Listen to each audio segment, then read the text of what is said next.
পৰীক্ষা বুলি ক'লে ছাত্ৰ ছাত্ৰীসকলে বহুত ষ্ট্ৰেছত ভোগা দেখা যায় কাৰণ বৰ্তমান প্ৰতিযোগিতাৰ যুগ নহয় জানো আৰু এই প্ৰতিযোগিতাৰ যুগত ঘৰখনৰ ভিতৰে বাহিৰে ল'ৰা ছোৱালীবিলাকৰ ওপৰত এটা হেঁচা থাকে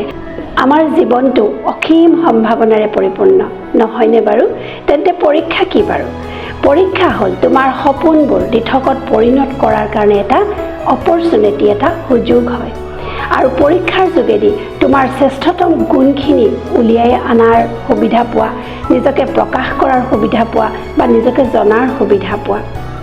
গতিকে আজিৰ পৰা মনটো দৃঢ় কৰা আৰু পৰীক্ষাই যাতে বা যিকোনো বিফলতাই যাতে তোমাৰ সপোনবোৰ তোমাৰ পৰা কাঢ়ি লৈ যাব নোৱাৰে তাৰ কাৰণে তুমি প্ৰত্যাহ্বানবিলাকৰ পৰা শিক্ষা ল'বলৈ যত্ন কৰা সংকল্প যিবিলাক আছে সংকল্পবিলাক সিদ্ধি কৰিবলৈ যত্ন কৰা